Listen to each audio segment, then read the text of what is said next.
మీకు చెప్పడానికి అభ్యంతరం అయితే వదిలేస్తాను, అభ్యంతరం లేకపోతే అడుగుతాను. మీరు ఆన్సర్ చెప్పాలని అనుకుంటే, చాలామంది స్వామీజీలు ఉన్నారు మన భారతదేశంలో.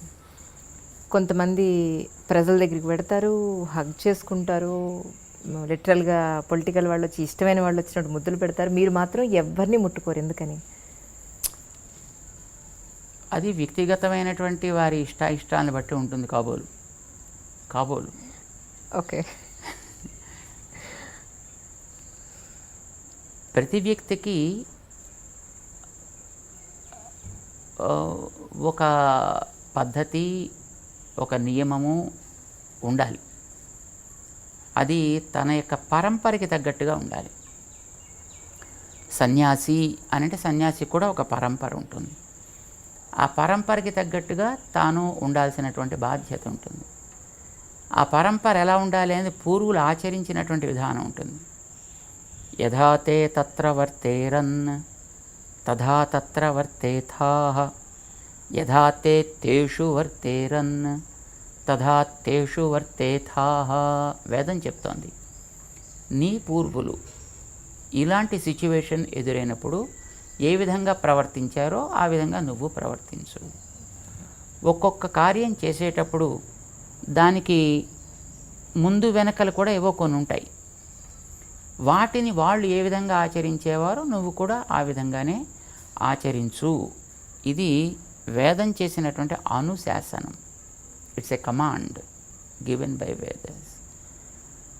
సో వేదాల్లో చెప్పిన దాన్ని ఆచరించేవాళ్ళు కొందరుంటారు, వైదికమైన పద్ధతిని ఫాలో అయ్యేవాళ్ళు కొందరుంటారు, స్వయంగా నిర్మించుకున్నటువంటి నియమాన్ని బట్టి ప్రవర్తించేటువంటి వాళ్ళు కొందరు ఉండొచ్చును. బట్ వాళ్ళ ఇష్టాన్ని బట్టి ఉంటుంది అది. మరి బహుశా మేము మా పెద్దవాళ్ళు ఎలా చేసేవారో అలా ఉండాలని అనుకునేవాళ్ళం కాబోలు. అందుకోసం మేము ఇలాగే ఉంటాం. అంటే మీ గురువుగారు ఇలాగే ఉండేవారండి? ఎస్. మేము మా ఆరాధన, మా కార్యక్రమాలు చేసేంతవరకు మేము ఒక పద్ధతి ప్రకారం ఉంటాం. అది అయిన తర్వాత మనం ఏదైనా బయట సామాజికమైన కార్యక్రమంలోకి వెళ్ళినప్పుడు అక్కడ సామాజికమైనటువంటి కార్యక్రమానికి ఎంతవరకు అవసరమో అంతవరకు మేము అక్కడ ఉంటాం. మీ గురువుగారు ఆఖరిగా మీకు చెప్పిన మాట ఏమిటి అంటే మీరేం చెప్తారు? మా గురువుగారు మాకు ఆఖరి మాట అంటూ అలాగేం చెప్పలా. ఎందుకంటే వారు ఒక సంకల్పం చేశారు, ఈ ధర్మాన్ని మనం ఇట్లా కొనసాగించాలి. ఆ కొనసాగించడంలో మనకిచ్చినటువంటి శక్తిని బట్టి మనం చేయాల్సిన పనులని మనం చేసుకుంటూ వెళ్ళాలి.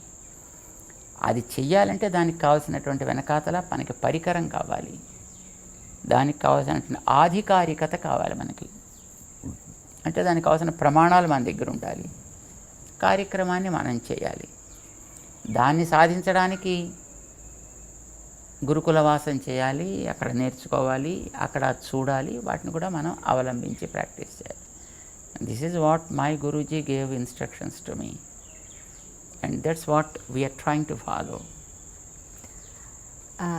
దేశానికి, ముఖ్యంగా మన దేశానికి స్వామీజీల ఆవశ్యకత ఎంతవరకు ఉందని మీరు భావిస్తున్నారు? మన దేశానికి, ప్రపంచానికి అనే ప్రశ్నే లేదు. స్వామీజీలు అనంటే కాషాయం కట్టుకుని దండం పట్టుకుని తిరిగేవాళ్ళు అని మాత్రమే కాదు. అవసరమైనప్పుడు మంచిని చెప్పాల్సి వచ్చినప్పుడు మంచిని చెప్పాలి. ఎప్పుడైనా పరిపాలకుడైనా తన యొక్క క్రమాన్ని తప్పి ప్రవర్తిస్తే వానికి ఏది హితమో దాన్ని చెప్పాల్సిన బాధ్యత ఉంటుంది, ధర్మాన్ని ప్రేమించే వ్యక్తి అయితే. రాముడు, దశరథుడు లాంటి వాళ్ళు పరిపాలన చేసేటప్పుడు వశిష్ఠాదులు ఉండేవారు. వాళ్ళని పురోహితులు అని అనేవారు. పురోహితుడు అంటే తానుండేటటువంటి ప్రాంతానికి, రాజ్యానికి హితాన్ని చేసేవాడు అని అర్థం. పురమునకు హితమును చేయువాడు అని అర్థం. వీళ్ళు రాజుల దగ్గర ఉంటుండేవారు. రాజులు పరిపాలన చేసేవారు. ఎప్పుడైనా ఒకసారి రాజు కనుక చేయాల్సిన పాలనలో తప్పుడు నిర్ణయాలు చేస్తే వెంటనే వీరి పక్కన ఉండి అది తగదు, స్టాప్ ఇట్ అని చెప్పగలిగేవారు. వాళ్ళకంటూ ప్రత్యేకమైనటువంటి అవసరాలు ఏమీ ఉండేవి కావు. పక్షపాతాలు అంతకంటేనూ ఉండేవి కాదు. రాజు దగ్గరైనా మొహమాటాలు ఎప్పుడూ ఉండేవి కాదు. చెప్పవలసినటువంటి హితాన్ని చెప్పాల్సి వచ్చినప్పుడు నిర్మొహమాటంగానే చెప్పేవారు. మంచి చేసినప్పుడు ప్రశంస కూడా అంత నిర్మొహమాటంగానూ ఇవ్వగలిగేవారు. అందుకోసం ఎప్పుడైనా నిర్ణయం చేయాల్సి వస్తే వాళ్ళు వీళ్ళ యొక్క సలహా సంప్రదింపులు జరిపి నిర్ణయాలు చేసేవారు ధార్మికమైనటువంటి విషయాల్లోకి వచ్చినప్పుడు. మిగతా విషయాల్లో వాళ్ళకి అనుభవం ఉంటుంది కనుక వాళ్ళు వాటిని సాధించగలుగుతారు. కానీ ధార్మిక విషయాల దగ్గరికి వచ్చేటప్పటికి కొన్ని వాళ్ళకి అధ్యయనం చేసే అవకాశం ఉండదు. బికాజ్ లౌకికమైనటువంటి పరిపాలన విధానంలో వాళ్ళు ఉండేటప్పుడు ధార్మిక గ్రంథాలని చదివేంత అవకాశం వాళ్ళకి ఉండదు కనుక అలాంటి విషయాల్లో కావాల్సినటువంటి సలహాలు సంప్రదింపులు వీళ్ళు ఇచ్చేవారు. అసలు ఏ వ్యక్తికి అన్నిటినీ మాస్టర్ చేయడం అనేటువంటి అసాధ్యం కదా.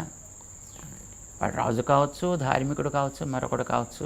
కొన్ని విషయాల్లో వాళ్ళు తప్పనిసరిగా సమర్థత కలిగి ఉంటాడు. వాడి సబ్జెక్టులో వాడు సమర్థత కలిగి ఉంటాడు కనుక తన సబ్జెక్టుకి సంబంధించిన విషయాల్లో ఎప్పుడైనా ఒకవేళ పరిపాలకుడైనా హద్దు మీరి ప్రవర్తిస్తే, లేదు చేయాల్సింది వాడు చెయ్యలేకపోతుంటే వాడి చేత అది చేయించడం, వాడు హద్దు మీరినప్పుడు జాగ్రత్త, అది చెయ్యడానికి తగదు అని శాసించేనా వాళ్ళని ఆపగలిగేటటువంటి స్థితి కూడా ఉంటుండేది. అది ఆనాడు వశిష్ఠాదులు వాళ్ళు పురోహితులు అనే పేరుతో ఉండేవాళ్ళు. అయితే దురదృష్టం కొద్ది ఆ పురోహిత అనే పేరు ఇప్పుడు ఈవేళ మరొక రకంగా వాడుతున్నారు. కానీ ఎప్పుడైనా సాధువులు కానీ, సన్యాసులు కానీ, స్వాములు కానీ, పండితులు కానీ, జ్ఞానులు కానీ, the whole and sole responsibility of these people is to follow, of course, the doctrines that are laid down by the elders, teach them to the generation, and prepare the people who are able to take proper care in the society in general. అంటే రాజులకే కాదు కదా, సామాన్య ప్రజల్లో కూడా అలాంటి వాటిని చెప్పాల్సిన అవసరం ఉంటుంది కదా. వాళ్ళని కూడా ఆ మార్గంలో పెట్టాల్సిన బాధ్యత వాళ్ళకు ఉంటుంది కదా. వాళ్ళలో కూడా ఒక రకమైన అవగాహన తీసుకురావాల్సిన బాధ్యత కూడా వాళ్ళకు ఉంటుంది. అంచేత సామాన్యుల కోసం చెప్పడానికి కావాల్సిన శిష్యవర్గాన్ని తయారు చేసేవారు. వాళ్ళల్లో అప్పుడప్పుడు కొందరు రాజాశ్రయాన్ని చేసి రాజులకు కూడా మార్గదర్శనం చేయగలిగేట్లుగా ఉంటుండేవారు. ఎప్పుడెప్పుడు ఎవరికి ఏ సలహా సంప్రదింపులు కావాల్సి వచ్చినా ఇవ్వడానికి అందుబాటులో మాత్రమే వాళ్ళు ఉండేవారు. అవసరమైతే తప్ప వీళ్ళు వెళ్ళి దాంట్లో నియంత్రించేటటువంటి స్థితి ఉండేది కాదు.